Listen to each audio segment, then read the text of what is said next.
And welcome back, everybody, to Florida West Coast Fishing Report. There's Captain George with a big smile, and me, Captain Sergio, and we're ready for another Monday night podcast. So And tune we've in. got We want to hear from you guys out there today. Tell us what's going on because this weather, it's been tough. So we really want to hear from you guys that are tuning in to us. What's going on? You know, uh, and we got Donald, Alejandro, and Ken Burke watching. Hi guys. and And who else you got on your end? that's it. Today we got the same I got people. six. I got six showing. That's what I've got right now. Yep. So Yeah. we're the same. You know, George. I don't know, man. It's like Gato Prieto's on us, bro. This El Nino is killing everything. Yeah, this wind has just been brutal, and I'm booked out the rest of the week, and I don't have. Towards the end of the week looks better, but boy, this tomorrow and midweek looks horrible. Thursday was going to be the better day, and then they changed it. Now Thursday is like a whole bunch of rain. Friday looks like it could be okay, Right. and then next Monday looks good, but that's a week away, And of course, Right. that could change between now and then. Donald says bad bass fishing in Homosassa was a little tough yesterday. It was windy up on the rivers. Well, And and you had we had a full moon too. yeah, sometimes that can kill your bite in the morning. We got Scotty Rowe on the line. Yeah, because I tell you what, the guys that were fishing yesterday on that little trip that I had, I know they worked their buns off to catch fish. And out of 9 boats, there wasn't a lot of a lot of fish caught, George. Yeah, Very few. I think 2 snook out of 9 boats. And yeah, some of the guys actually found some white bait, had some thread fins. They just couldn't get anything to bite. yeah. And that's I picked up some thread fins myself because up that area, boy, the white bait is just thin.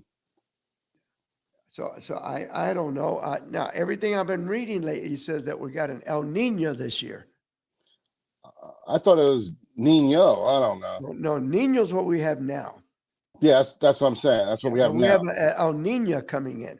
Oh, We have the girl coming in. They said, and that might change things. Get rid of some of this wind and all the weather that we've been having. It's yeah. crazy.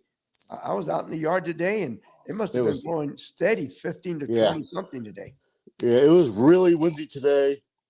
I had to work on the boat today, so it didn't bother me too much. But yeah, it's just working around this wind has been brutal. We got Luke. Luke just signed on, saying hello. How you doing, Luke? He's our Y Tango guy. And Luke, I tell you what, we're going to try to catch some bait, but man, there's no bait. This weather's just again, they're gone. All there is a few some thread fins, and that's about it. Yeah, well, we're gonna get out there and get some thread fins. Just Oh, gotta we let are. this wind lie down a little bit, and so we can get out there and do that. It's just God, it's But I mean, unbelievable. the hook tunnel is a cool little item. If you haven't seen it, look it up, and just Google hook tunnel. It'll come up for you. And Y Tangle is the company, but really cool way to store your sabiki and not have to take up a fishing pole.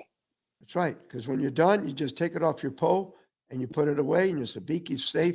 Nobody gets hooked on it. Because let me tell you, if you ever just bumped into a sabiki rig, Yeah, you got 8 or 10 there's hooks all over you. And man, they're so sharp and they're so small. They go all the way in.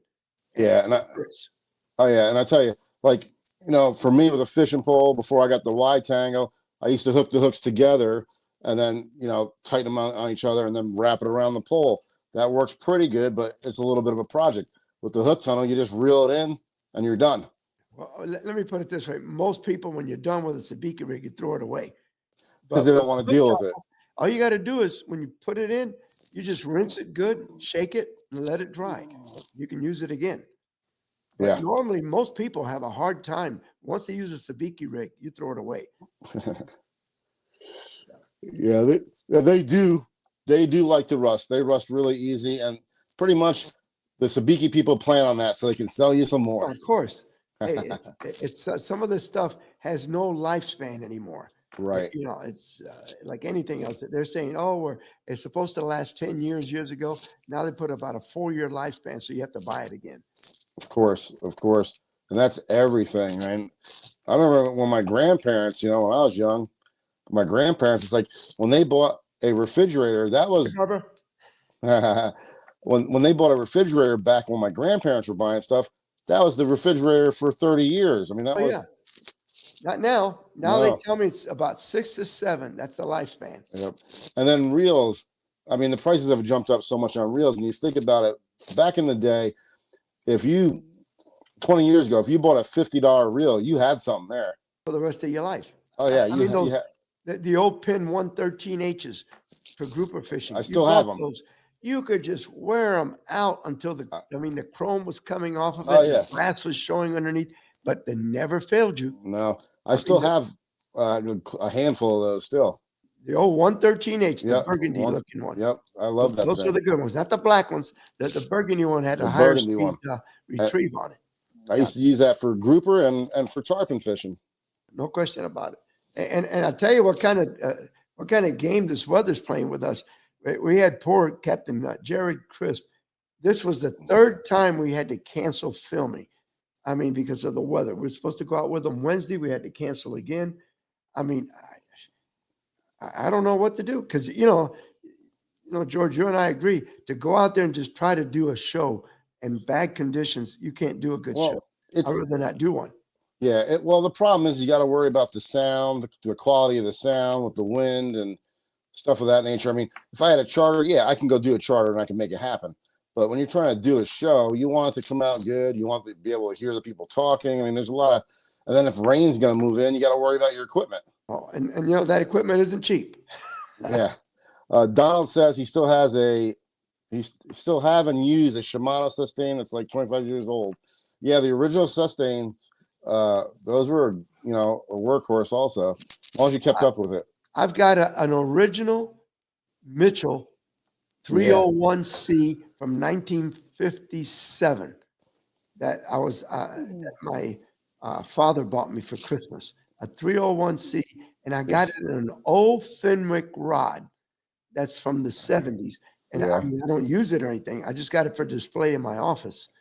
Well, But and you remember too when it was Mitchell Garcia before it was Abu Garcia. oh yeah, It that's was what they Mitchell. were. It was Mitchell Garcia. And actually, the only place you could buy them in the 50s, I remember it was Sears. And then Sears had the Ted Williams line, and Mitchell, the Garcia built a 301. They started with a 300, then they became 301 under the Ted Williams name for Sears. Huh. But those things will last you forever. The only bad part about them was that little spring on the bail would Yeah. rust out and it would break, and you had to replace it. Yeah. But now they really, all these reels they don't have springs anymore. They're actually made for you to close them by hand. Yeah. A lot of them have magnets now. Yeah. And that's the way to go because those springs don't last. I don't care what you say. If you make it out of stainless steel, then you don't have a good tension. So you got to kind of mix the metals. Right. Once Right. you do that, salt water just tears them up. I mean, that's it. Yeah. Unfortunately, saltwater is just brutal, and stainless steel is just not a good steel for everything, for functionality. Well, and actually, good stainless is going to bleed. And it's Real good expensive. stainless will bleed a little bit. And it's expensive too. It's definitely it's expensive. So with everything else now, they're trying to keep the cost down. And actually, modern day reels, they really hold up. If you get a name brand and a quality, I got my Okumas I got some here already 3-4 years old, and they get a lot of wear and tear, and they just keep running. I mean, Right. they're just great. Now if you buy a $20, $30 reel, $40 reel, you can't expect much out of that. Right. Right. Right. Come on, Let's Right. see. Oh, and the other thing I did today too, I went on the internet trying to find news to talk about, and there's nothing. Well, unfortunately, I got bad news. Down in the Keys, they still can't figure out what's messing up the water, and the water's clear. It looks fine, and they're not detecting anything, and they're not sure what the problem is. And the worst thing about it is the sawfish are dying. Wow. And I want to say it's like 15 to 20 of them now that have died. So they're being affected the worst. And that's like the worst thing because there's not that many of those around. No, there's not. And they're deep water fish too. You know, you're getting like a little funny noise every time you move your head. Let me log out. I'll come right back in. All right. Yeah. I don't know what it is. But yeah, I went on the internet today just trying to find out what's going on in Florida. You know, anything maybe. I just couldn't find much of anything. There's everything's pretty quiet because maybe a lot of people aren't out there fishing. So I don't know. And George, every time he moved his head, you're right, Barbara, he had a little squeaky sound. Is this any? Move your head. How about? Do you hear anything now? Yeah, it sounds like you got something scratching. Let me see something. How about now? That's better. That's might have been the mic just rubbing on the shirt. Yeah, I think so. It could be. Yeah, because we could hear. You sound much better now. Let's see. I'll do. Let me see. Hold on. How about now? It seems to be okay. I think it's rubbing against something that's causing that noise to come up.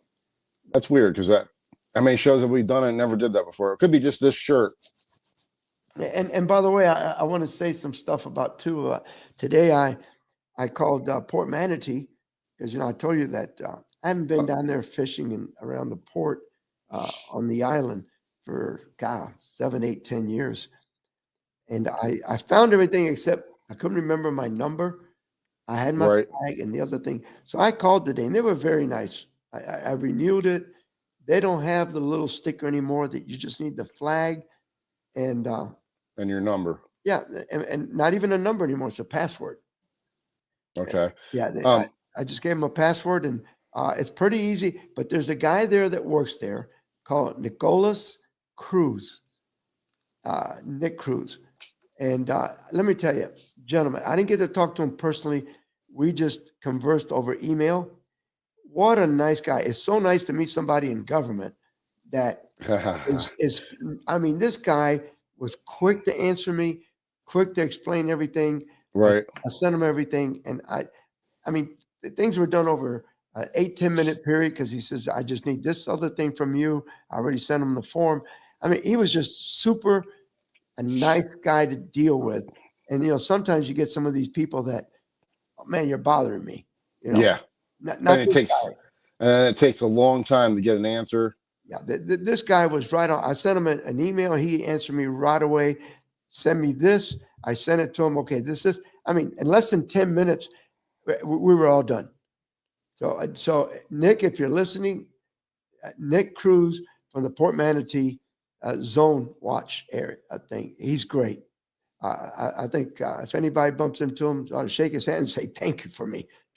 Now, in case the listeners don't know what you're talking about, is if you go to fish over by the island by the Port Manatee, you can't just go in there. You have to have a flag. You have to have like Sergio said, a password. You've got to call in and basically ask for permission to go into that area to be able to fish. What you do is you call Port Manatee, and then you tell them you want to get transferred to the Zone Watch, and they send you over. Then the lady will ask you, where are you? And you tell her, I'm entering the zone. She says, okay. You give her your password.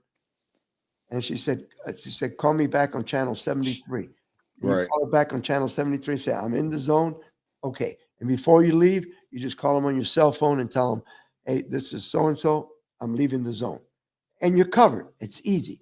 If you don't have one, like I had mine, I actually found the original paperwork December 7th, 2007. I think it was. And it was $25 then. I had all the original paperwork. So I think that made it easier too, because I lost some of the stuff. But if you're not, you might want to call up. They have like once a month or something. They have it's like a classroom thing for about an hour or so. And they tell you what they expect from you when you go in there and what to look for and this kind of stuff. And it's like $50 now. It used to be 25 when I did it, but it's 50 now. But you know what? It's a great deal. I didn't do it for a lot of years because I didn't want to go through the hassle but now that so You much were, pressure being put up here. I'm trying to go somewhere else. yeah. So you were still grandfathered in. You didn't have to take a test again, did you? Oh, no, no, no. And it's not really a test. If I remember, and I don't know, maybe somebody's gone lately, they can tell us. It was just like a classroom telling you that if you saw any suspicious stuff, remember, this was right after 9/11. 9/11. If you saw anything suspicious or whatever, you're supposed to report it and this kind of stuff. So I remember it was no test or anything. It was just a classroom where they kind of explained everything and why they were doing it and everything else. And it was educational. I mean, Right. it's good that you have to do it. I'm glad. Now I wonder if they have it online now to where you don't have to go there. No, no, no, no, no. Because they got to have your credentials. You see, with me, they already had my stuff. But if you're a newbie, I think they require like a driver's license or a CCW license or a TWIC license or something like that. Yeah. But it's open to anybody. You can be a captain. You Oh can be yeah. an everyday guy. They just want to make sure number one is you're qualified to go in there. You're not a terrorist. You know? Yeah. Like you're gonna tell them. Yeah. Oh yeah. Oh, I'm a terrorist and I want to come in here. So give me the flag. I need a flag and a pass. Yeah. And the pass, and I got it made. But now, George, the weather. How was the water pretty muddy yesterday? In most of the areas, yes. Yep. And even over here on the Johns Pass side, it was muddied up because I needed some water to keep some bait alive. And yeah, it was just muddy. Just depends on where you go. I mean, because you can get into some of the canals that are blocked and the water clears up for you, or behind an island, stuff of that nature. But in the open, it's got to be pretty. Yeah, tough. it is. It's pretty messed up. Captain Yates says, "What's up, guys? Doubled up tomorrow in Sarasota in this wind tunnel." Yep. Don't worry, I'll be out there with you. Yeah. And then, but there is mackerel moving up into the bay as high as Gandy now. All right. That's And good. Good news. and there's plenty of mackerel down by the Skyway Bridge, and there's some kings just offshore that are being caught. Now I don't know if there's any being caught off the bridge or the piers yet. I haven't heard anything about that, but when it first starts happening, people don't talk about it. No. Hey, I don't blame them. No, not at all. If you say you're catching kingfish, before you know it, you'll have 150 boats out there looking for kingfish. Oh yeah. Oh. But the mackerel are in. There's some bonita running around, and those are fun on light tackle. Those are drag screamers. Now, what do you hear about black drum? There was a school of them down there at typical off Pinellas Point for a while, but the school wasn't as big as you would want it to be. It wasn't a huge school like you usually see down there. Right. And that's what it was a few weeks ago. I don't know if it got any bigger than that now, but they'll work their way up to the bridges as it starts warming up. Okay. Yeah, because I remember, but the last few years has been so windy. About March, usually about the middle of March, they would start spawning up there on the bank. And boy, in the 4 or 5 feet of water on that white sandy bottom, you could see these big black. Oh yeah. And they were there, and they're 40 to 60 pounders, man. Oh yeah. And I mean, typically, like around the point February, they'll usually show up February or even in January if it's a warm year, But February would be about when they start showing up. And then, like you're saying, March, you can see them. They'll cruise the sandbar. And I used to use nothing but a jig head, medium-sized shrimp, and I would put the hook through the back end of the tail of the shrimp. I mean, they'd be in 5, 6 feet of water. My God, all you do is just drift over them, shut the motor off, and when you saw them actually just gobble the jig head, just set the hook. Yeah. And then that was fun because you didn't have to worry about them breaking you off on any structure. So you just kind of drifted with them and fought them for 20, 30 minutes. Yep. They can run a little bit. Yep. Without having to worry. The only thing you got to worry about is all the other boats usually. Yeah. Because it used to be a lot, but again, that pattern's kind of changed a little bit, Well, it got to be like a miniature Boca Grande for a while. Right. Instead of tarpon, it was black drum. Yeah. And a lot of the guys were throwing artificial shrimp actually. I Using always just jig like head. live shrimp on a jig head with a 3-aught hook on it, you know. Jessica just tuned in. How you doing, Jessica? Captain Jessica. Yeah, she is Captain Jessica now. Captain Jessica. Yeah, I got to give her a lot more respect now. She's You got gotta captain in front of you her. gotta edit your Facebook name and slap some Captain in front of that. That's right, man. Go for it. Don't be ashamed. Be proud. It's a good thing. It's a real good thing, you know. But And George, I don't know if I can. I got to show you some new stuff that's coming in. I just got the new. It's called the DTR Custom Rod by Okuma. It's so lightweight, and I got the new 3000 Espira reels on it with Finn's 15-pound braided line. And let me tell you, this thing is so nice. You can fish with it all day long and never get hand fatigue because it's so light. right, But it's got one heck of a backbone. I mean, you can land a 30-pound tarpon, 40-pound tarpon with this little outfit. You know, you just got to work it. But what they did, you notice back here, you know, everything to cut down on some weight. But it is very comfortable, and it's called the Inspira 3000 with the DTR rod, and what a combination! We're going to be using this on all the new shows now. yeah, it's a nice looking setup. Akuma's making a lot of stuff. They spend most of their money, George, on research and development, not advertising. You don't see hardly any ads on Okuma, but they put it all into the manufacturing of the reels and the rods and keeping the price down.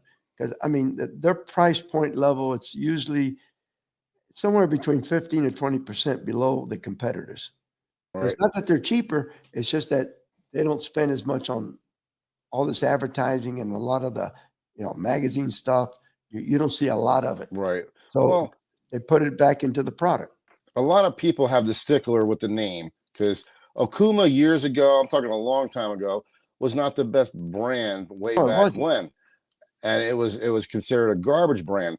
But now a lot of people, because they got this stuck in their head, they don't realize how advanced Okuma has come in the years to where they're right up there competing with everybody now. I tell you, those Helios reels that I run, I put them against any Shimano or any pin on the market, and I guarantee you it'll hold up better, in my opinion, than any of those. You know, when you're looking at the same price Price range, yeah, price range. yeah. I mean, let's not No question don't about don't start grabbing a $400 reel and saying, you know, it. but Hey, if you go same, Okuma has come a long way. They're right there with all the top brands now. You know, they didn't used to be, but that was a lot of years ago, and people still have that hang up with the name, and it's so much better now and more advanced than some of the big brand reels. you know, if you think about it, you know, it's just like you say, just sometimes it's perceived, you know. Right. But right now, in the last, I would say 5, 6 years, 7 I'd years, say about 5 years. Yeah. they are one of the better products on the market, money for money. And they do make cheap stuff just like everybody else. Sure. $30 reels, but I'm talking about, you know, reels it's like this spear is $99. For $99, that reel is good as any $129 reel. Yeah. I was gonna say that's like $125 reel. Yeah. So and they hold up. And well, you saw, you know, we were catching those tarpon with Michael Dawson, Right. 30 to 40-pound dolphin on these 3,000 reels and the light Okuma rods. We had no problem. I caught mine on the 10-pound Finn's braid. Great. Yeah. That goes to show you, most people think you need heavy tackle. You know, a 10-pound braid breaks at about 18 pounds. And, Yeah. and the way most braids break, if you have the drag too tight and that fish gives you a hard kick and it can snap at the knot. But if your drag is set right, man, you can land a pretty big fish with 10 or 15-pound test. No question about it. Oh yeah. Oh Well, yeah. I mean, the one Spanish show that we did last September that I was doing in Spanish, we landed a 65-pound tarpon on 15-pound right. fins with a 33,000 Helios reel. So again, the drag was set right. Right. And we did chase the fish down because he was going to take all the line. Right. But we chased them down and recovered some line, but we made it work. Yeah. But I mean, on a 10-pound braid with a 25-pound leader, this is not the recommended tackle, but I've landed grouper to 27.5 inches on that. So, I mean, and like you're saying, that 10-pound braid, it'll go sometimes even over 20 pounds before it breaks, because there's some variance there, but it's never going to break at 10 pounds. It's always way over that. The only line that you're going to get to break it, what it says, is the IGFA tournament line. Right. And that one, if it says 10, brother, it's going to break at 10. Right at 10, yes. Because yes. it's the world's record. But other than that, nah, man, there's some 20-pound test line out there that breaks it almost 40, Yeah. Well, and it's a game that the companies play too. It's like, ooh, my braid will cast way far. My 15-pound braid will cast way farther than so-and-so's 15-pound braid. Okay, because yours is rated closer to actual 15-pound, where they're taking their 15 because they want to show you how strong it is, but it really don't break to 30. So if you really want to look at it, look at the line diameter. That's just same way with fluorocarbon leader. That'll tell you the truth. Fluorocarbon leader. That'll tell you the truth with the braids. And even in the same companies, you got one that's called, like, let's go to spider wire. They use an ultra cast and then they have a regular. But if you look at the 10 pounds, one's 8 thousandths diameter, one's 5 thousandths diameter. Well, how can that be if they're both 10 pound? Because one is ultra cast and it's supposed to cast really far. That's right. So it's the game they play. If you want to see the true test of it, look at the diameters. And then actually, like European way, Japan and all that, they go by a PE rating, like a 0.5 or 1.0. And that's an actual rating like that is true to the test of the line. So it's different. If you notice, Sergio, too, a lot of the companies now are actually starting to put the breaking strength on the braids. Yeah, and you're right. Yeah, they are. But I mean, it's why do that? I mean, if you're buying 15-pound test, you buy 15-pound test. If it says it's going to break at 20, if you want 20 pound, buy 20 pound then. Right. Christ. Right. You start getting just technical that drives people nuts, I think. Well, it just takes the guesswork out of, like, this 10-pound casts really far, but it only breaks at 12 or 15 pounds, where this 10-pound test breaks at 20. So you know what you're. Then it's not 10-pound test, George. But that's what it is on the labeling. I know. So that's why they're doing that. They're putting break strengths on there now, so you know what you're actually getting. And plus, the other thing too is, if you get the little, let's say a 15-pound that's really thinner, right? You get more line on the reel. Yeah. And to me, I like line on my reels because you never know. Like when we hook cobia tarpons or something, they can make a 100-yard run. Well, some of these reels, these 3000s, they put this 15-pound test and it's a heavier line. It might only hold 110 yards. I know that my 3000 Okumas with fins 15 will hold about 150 to 154 yards. Right. I feel good about that. And I don't put any backing. I fill it all the way up a line. And then when I get low on the lip, the average person might go 6-8 months before it starts getting low.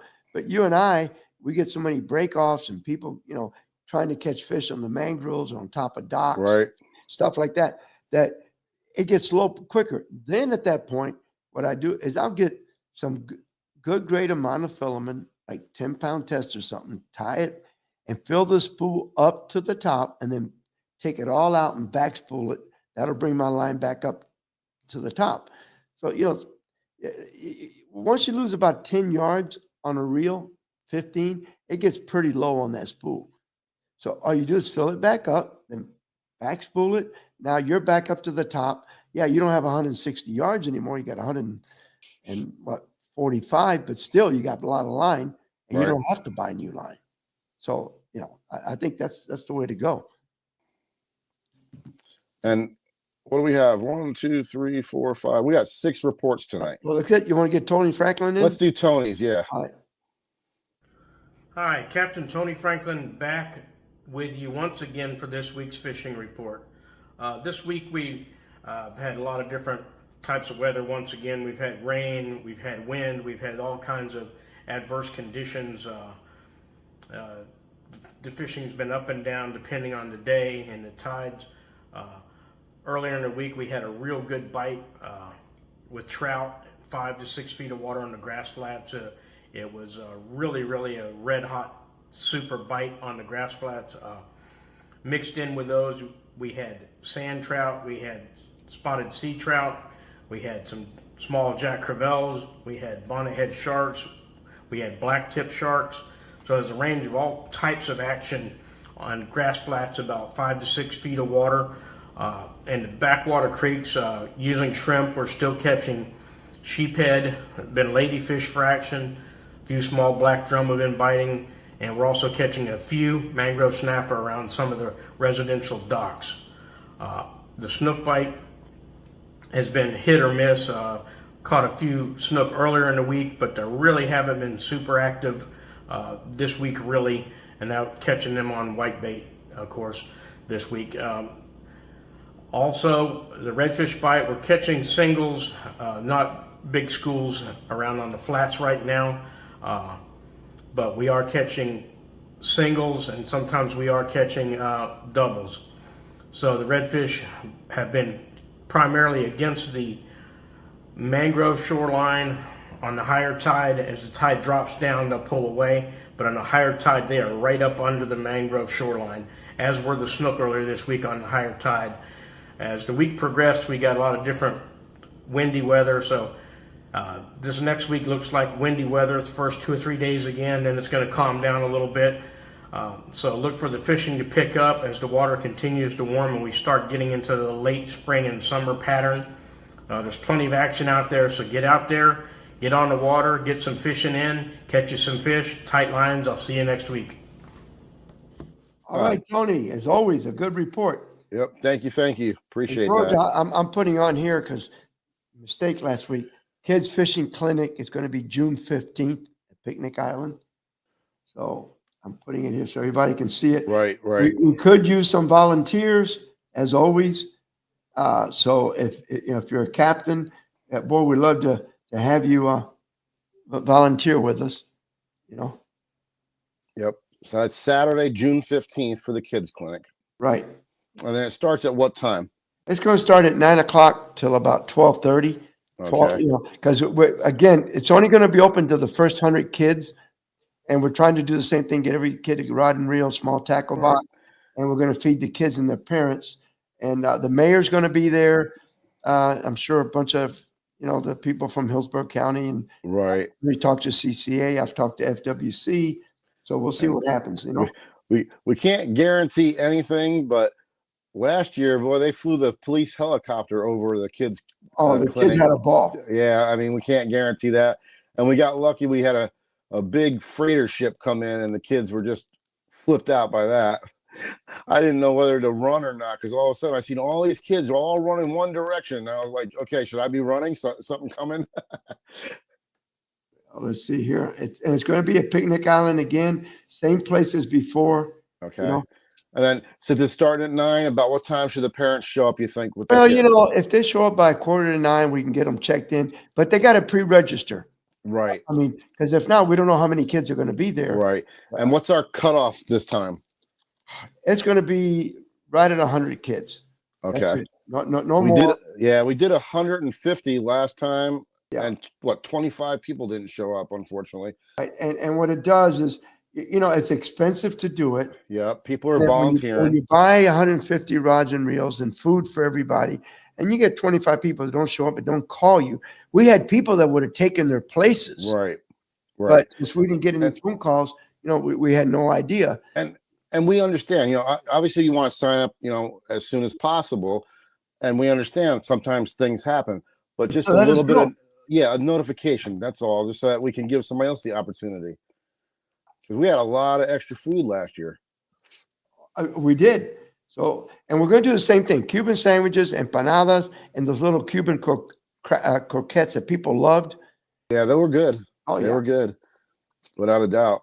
And then I think we ended up giving all the volunteer policemen that came out sandwiches to take home. I think we gave quite a bit of sandwiches away. Yeah. Well, because You don't want it to go to waste. and we didn't want to run short either. Right. And that's the thing, you're always going to buy extra, and then when 25 people don't show up, that really hurts. And like I said, one of them, it was a kind of a silly thing. We were sold out, and they had already been booked like 3 weeks before. And all of a sudden, they wanted to bring a neighbor with 3 kids, and I said, I can't. We're over the limit. Right. If we give ourselves a little bit of a buffer, Right. okay. And 2 hours later, I get an email. We're not going to be able to make it.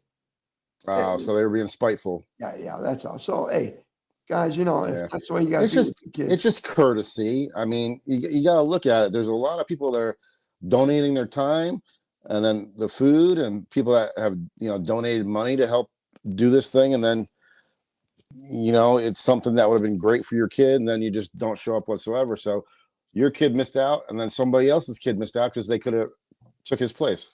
Right. So we're going to shoot for 100, and I have a little buffer because once in a while you do get somebody that Extra kid. Yeah, extra kid, or at the last minute. Right. You never know. But 100, I think, is something that makes it Manageable. If we can get 12 captains or volunteers like we did Right. last year, we can put about 8 kids, 8 people the captain, and we can have all the different stages. And then I want to spend more time having the kids fish this year. Right. They really enjoyed that part. They had a ball. It was really fun to watch was the that one booth that had the magnetic fish on the ground. I thought that was great. Kids loved that. Is that CCA? I think it was. Donald, do you remember who it was? I think it was CCA. Yeah, Donald. Of course, you got to be there. It wouldn't be any good if you weren't there. There you go. We appreciate it, Donald. Don't you forget that. We do appreciate it. Donald's always willing to help out. So, yeah. But anybody that's tuning in, if you want to volunteer, just let me know. There's my email address. I put it on there. We would appreciate it. Plus, Okay. if you got a company and you feel like you can help out with some of the expenses, I am getting a grant, but it's not going to cover everything. So the rest is coming from local sponsors that help us pay for it. Because it is a big, if you think about it, 100 kids with their parents, you're looking at 140, 150 meals, plus the volunteers. An extra. And the reels, yeah. You hit $10,000 in the blink of an eye. Donald says it was Gina Russo with FWC. And I was remember that now. Yeah, I do remember that now. Well, Gina Russo was this, it was a FWC. Yeah. Yes. Because I remember CC would have been Lisa Fitzgerald. Yeah. I remember she started getting worried when we were going to have 10 kids in a group. She was getting a little flustered. Well, I think, if we do 8 kids to a group, that would be really great. Maybe, again, it's how many captains we get. If we get 15 captains, that's even better. I'd rather see small groups.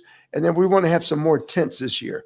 So, there's no backlag, And then the police, Tampa police, they brought their police boat. That was kind of cool. And their dive team. Yeah. Remember? Oh, yeah. We had a lot of law enforcement there. That's for sure. Nobody was going to mess with that picnic. Well, let's get Mike Haynes' fishing report in. All right. Hey guys, Captain Mike Haynes here, Fishbones Charters out of Crystal River, Florida. This week, it's been still very, very productive, even though we had a little cooler temperatures come in, drop some of that water temperature down. These fish did not really react to it. They were still very, very active. The only difference is we found them more on harder bottoms. So some of your corals, some limestone, and some sand. It seems to be what they're kind of congregating on recently. As well, the redfish, any of those times you see those mangroves laying in the water, hit those. Is the best way to place your bait in front or behind, depending on the tide.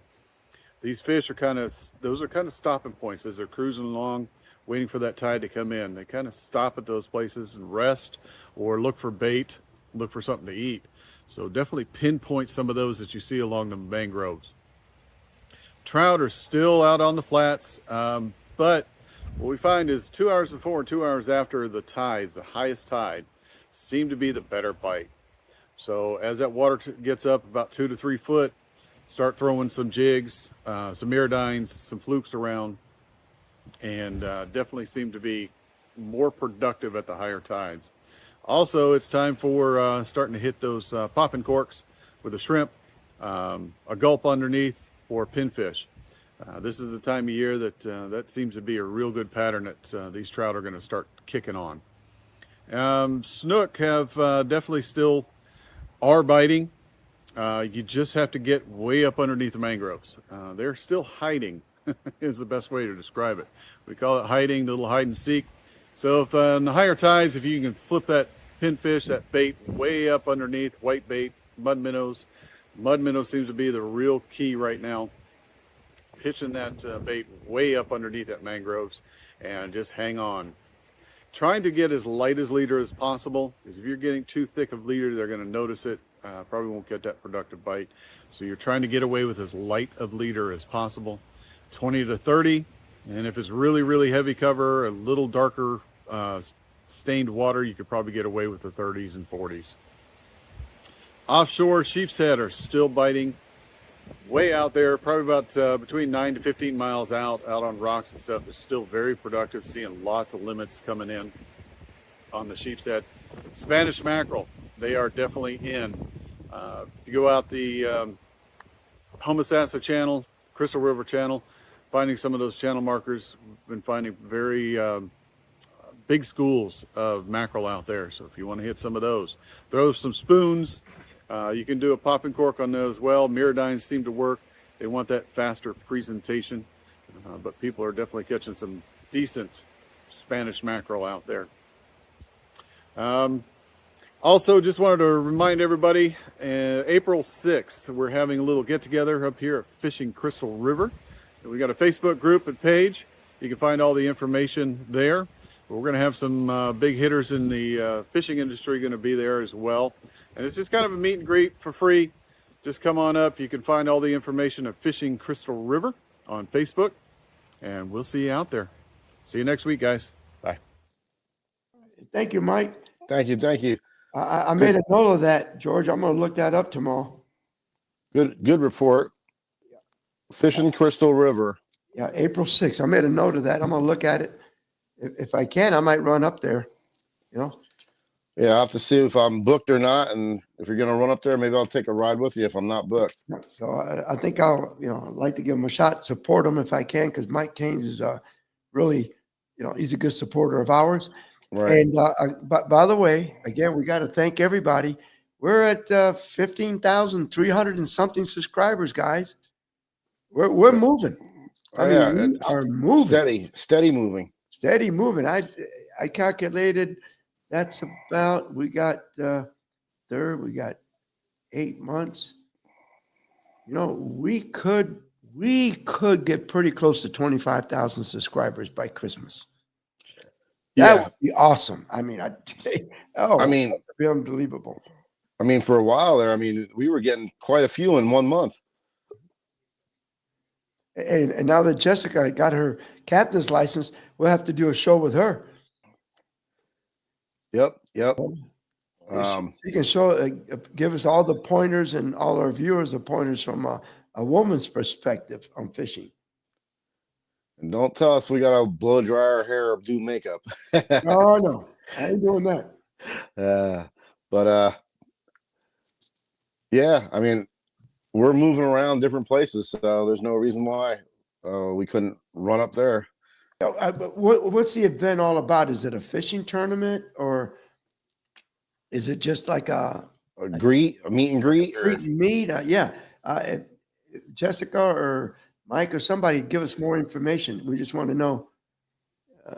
Just post it on the comment section right now. Well, comment section what it's all about, because I really would like to go if I could. I think it would be fun, to enjoy it.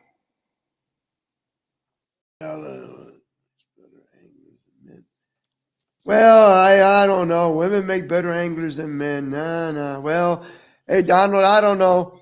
I think we're equal. I'll say this though: on the boat, women outfit men. Newbies to the fishing stuff.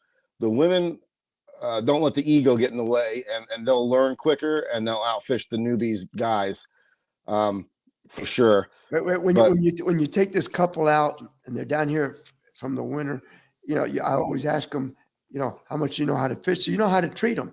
And I love the guy that says, you don't have to worry about me. I know what I'm doing. Okay. Yep. And when you hand him a rod, you turn around a few minutes later and he's got the reel upside down. Oh yeah. Reeling backwards. I said, yeah. Well, yep, I can see. Well, I had a funny thing. I had a girl that was on my boat at the back of the boat. I'm helping her, and she's fishing with the reel facing upward and reeling the spinning reel backwards. I was like, no. You want to let that hang down, let the weight hang down and reel the other way. She goes, no, this is how my dad taught me. And I turned around, and there was the dad at the bow of the boat doing the same thing. At that point, I just had to shut up and let them do their thing. Yeah, don't say Jessica, that was wrong. Jessica, I'll agree with you now that men and women fishing are equal. A lot of years ago, men outfished the women because there wasn't as many that are involved with it now. Now you have all kinds of professional lady anglers and just lady anglers that are just really good fishermen. So yeah, I'd say it's equal now. Definitely. No question about it. We're getting close. We better get another. Let's get Michael Dawson in there. Okay. Hey guys, Captain Michael Dawson here, Patriot Guide Service here with the Anclo Tarpon Springs Fishing Report. So the last week or so, fishing has been absolutely phenomenal. It is springtime at its best. It doesn't get any better than this. These fronts coming through today as well as Friday might slow us down a hair, but it's going to pop right back up. The weather report doesn't show this cold lasting too long, just a day or two, so it should be good. Key right now for anything is make sure you have bait.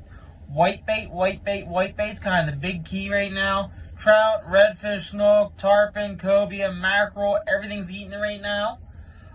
If you can't get out there and throw a net, the bait boat here at the Anclo Ramp sells it really well. A great place to get it at. Also, a lot of our bigger snook have been caught on some cut mullet lately, so cut mullet's another great bait to be using. So for fishing itself, the trout have been literally about everywhere. The islands down south in St. Joseph Sound, the mouth of the river, the edge of the river on low tide, the Gulf Harbors, the Cody River, Hudson River, pretty much every mouth of any moving water right now. These trout are sitting on these grass flats just waiting to eat. Whitebait on their bobber, drifting through, seems to be getting eaten almost every drift. Redfish have been out there towards Anclo Key, any oyster bed under mangroves. They're hungry and they're eating whitebait as well. Not very many caught on cut bait lately. Seem to be keyed in on that live bait. Big snook have been towards the mouth of the canals and rivers. They're still a little cool and acting a little slow, so we can catch them more on cut bait than anything else. A nice little chunk of mullet, probably about 3-inch little chunk of mullet. Throw it out there on the bottom, set in the rod holder while you fish for something different, and it's been getting picked up pretty consistently. Captain Michael Dawson, Patriotic Guide Service. And thank you, Michael. Right. Good report. Always. He's super. Why don't we let's get Scotty Rowe on there, because we're we're close. Too tight. Yeah.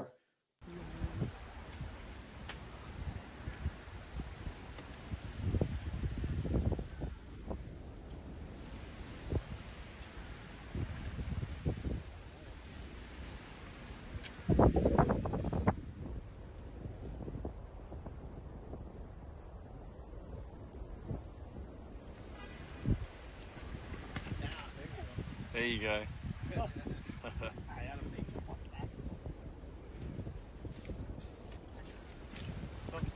When you're in the bay with those really big ones, center, like your fish will be like way the hell over. It'll be where that truck is in the background. It seems like it. That one gave up pretty quick. Yeah, I thought he had after he jumped by the board. Yeah. Scotty will grab it and he'll probably jump again. Yeah. There you go.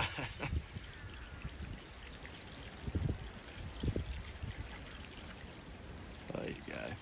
Beautiful.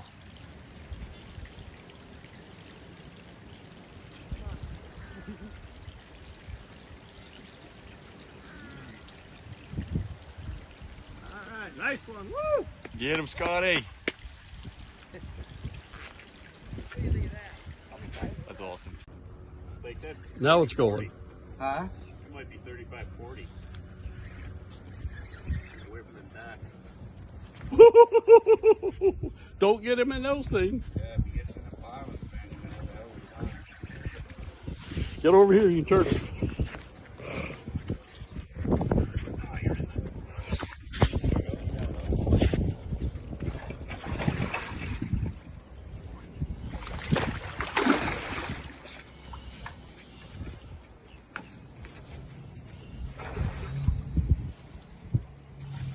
Holy shit.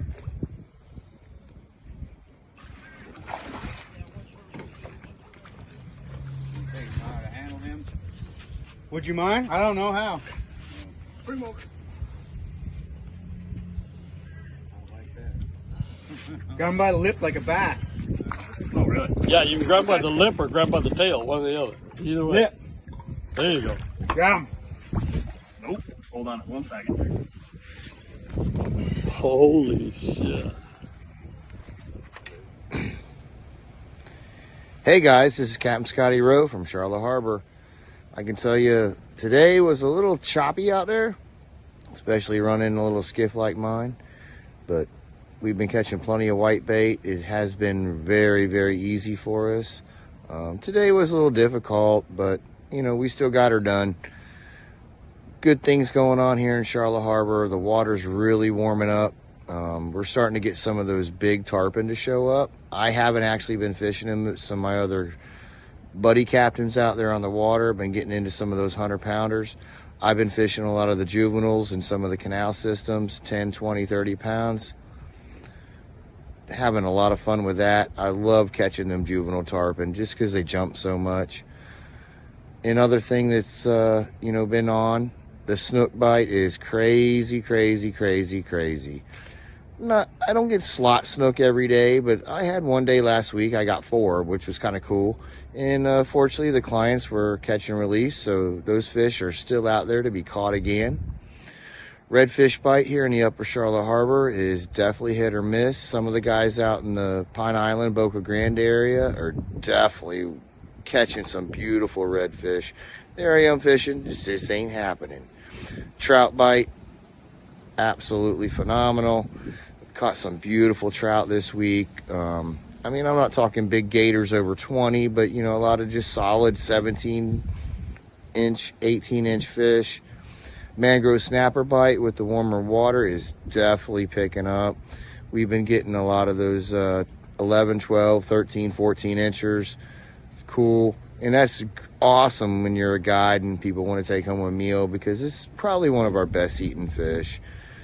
Summertime's around the corner. Things are on fire. Things are happening. Guys, come on down here to Charlotte Harbor and let's stretch a string, bend a rod. We're having fun. Tight lines, everybody. We'll talk at you later. I tell you, Scotty does a great job. He's got a little 18-foot Hughes, Right. and he catches a heck of a lot of fish. He's had that boat for, I think, almost 30 years. Yeah, I don't blame him. If you got something that's working, it don't cost you any money, you own it. No, that's a smart thing to do, brother. I tell you. Good report, though. Good report. That was some nice. That was a nice snook right there too. And let's get Bucky's report a minute. Yeah. Then we'll have yours, and we're going to be out of time. Yep. Good evening. It's Captain Bucky Goldman, Bagram Fishing Charters, Tampa, Florida Fishing Guide.com. So it's been a windy week. I got out a few times. Bait is still on the bridges, but it's been a little tricky. The current's been ripping really hard early in the morning, and it's been windy and choppy. Most of the bait I've just been kind of rodeoing. I haven't been chumming, but I've been just getting behind the stalls. What I mean that is, the bigger pilings, and there's a little eddy behind it from the current, and just blind casting behind that, and I've been kind of whacking it. This morning, it was a little bit better. The bait, I only had to throw a few times. So, although one time I got a bunch of bait, but I also got 3 cow nose rays that were about 10 pounds each in the net. So that was a fun debacle. But yeah, you can also sit behind some of those and chum into the eddy, and it should bring in a lot of bait. But I mean, it's a learned skill. It takes some time to try to figure out how to get it off the bridges. I mean, you can go down to the Skyway, make that run, and it's pretty easy down there. There's just ungodly amounts of bait. But when you're in the upper bay, you're limited to like 3 bridges, and it can be anywhere on those bridges. So, but the fishing's been pretty good. The tides have been super low. A couple days ago, I went out and I tried to get up into one of the creeks, and I almost didn't make it. I started slowing down. I'm like, yikes. And then finally it was like I'm trimming up, and poof, it just let go. And I was like, woo-hoo-hoo, barely made it. When you got 4 guys on the boat and 2 live wells full of bait and water, it's, I was running 40, 41 miles an hour trying to get in there, and I just barely made it in there. We stuck in the creek, and it was good. We got some snook and some reds and a few trout.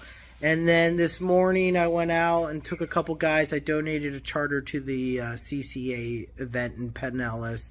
So I took the 2 guys out, got bait fairly easy, and it was just a real strong north wind. So I decided to just hide in the creek all day, and it actually paid off. That current was ripping out almost the whole entire time we were there. It literally got slack tide, and it switched really fast. There was probably like a 10-minute period where it wasn't like coming in, and then all of a sudden it just kind of flipped on and started coming in. But by that time it was about 12:45 and I was ready to go. So we got some nice snook. I mean, we probably caught about a dozen snook, but we also jumped just as many. We actually had about 2 24-inchers that literally jumped at the same time and both spit the hook. Caught a few nice trout today.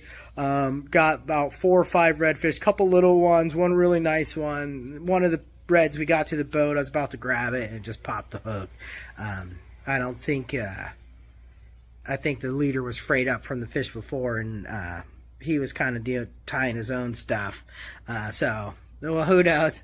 Stuff happens, but it was pretty good. And fishing's getting good. The fish are sitting there. They're in the creeks. They're getting out on the edges in the mouth in the deeper spots. But the key has been the moving water. When it's kind of not moving, it's been really tough. So I'm looking forward to some higher tides. I think once those waters come up, like in the afternoon, I think those fish pour out and they get out on the flats. But I just, I don't have time and I haven't been out there. So I think that's the time to get out there in the afternoon. But of course, it's spring wind blows, so it's always just count on it being windy, So other than that, I got a few more trips coming up this week. Looking forward to getting out. Hopefully, bait's easy. Still got some windy weather this beginning of the week, and then this weekend looks fantastic. So if anyone wants to go out some availability this weekend, give me a call, 407-977-7650. Thanks again, Captain Bucky Goldman, fishing. All right, thank you, Bucky. All right, Bucky. Thank you, buddy. Appreciate it. And George, we better get right into yours, man. Yeah. Let's get George's fishing report. Hey guys, Captain George Hastig of Fish Hunter Fishing Charters, coming to you from St. Petersburg, Florida. Well, the low tides, extremely low tides in the morning. Best bet with that type of situation could be shrimp and dock fishing. Get into your canals, your seawalls, stuff of that nature. Whitebait is definitely working. I'm just saying right now with the low tides we're having in the morning, you might want to target stuff of that nature. That'll definitely help you. And with as windy as it's been harder to get bait. Today was thread fins for me. They still work. I mean, I had some white bait, but thread fins is definitely an alternative that does work. If you don't load your well up with them and you just put enough in there to fish with, they will stay alive. If they die, cut thread fin is an awesome bait. Snook and redfish love them. Trout even. Trout right now, I'm seeing a lot of trout in it's 2 different areas. In the shallower stuff, in that 4 feet of water, I'm getting the smaller ones in that 13 to 15 inch range. In that 6 to 7, maybe even 8 feet of water, over like shell bottom, hard bottom area with grass mixed in. Then I'm getting into the 17, 18, 19 inch trout. So once in a while, you'll pop a 20, but That's the areas I'm looking for the bigger trout. Throwing a little P&V. The brown glass minnow is definitely working for me, and electric chicken. The other thing that's working is the smaller white baits or smaller thread fins will definitely work. Shrimp, without a problem, will definitely work. In that 4 feet of water, you put on a rattle or a popping cork, like the Four Horsemen or something of that nature.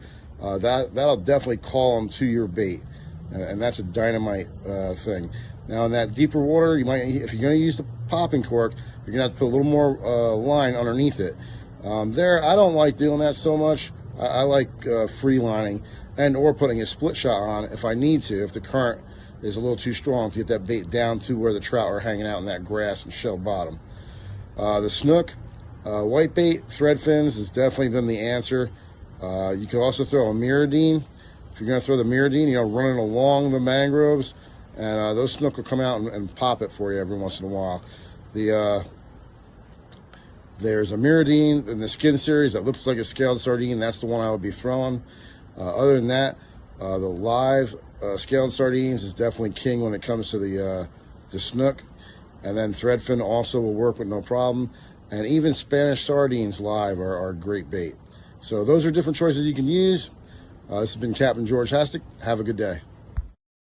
All right, George. Yeah, I was listening to Bucky's report, and the way he said how he barely made it in, in the morning, getting in there. And you got to be careful, because if you do go aground and you suck up that sand into your live well, you can kill your bait real quick. And it tears up your bait well too. Oh yeah, Your bait well pump. I mean, that thing, it's just like it just eats it up. oh yeah. And then I was wondering if it was that bad getting in, and he said the tide was going out all day. How did he get out? No, that's concerning. But guys, and people, thank you very much for tuning in Definitely. to Captain George and myself on Florida West Coast Fishing Report. Remember, every 2 weeks we have a new show on Fishing Adventures Florida. We're on all the major streaming stations and YouTube. So please, Rumble, watch our shows and Rumble. Let everybody know about our show. Subscribe, and thank you very much. Yes, thank you everybody for watching and tuning in. We appreciate it. God bless. We'll see you next week. Have a good night.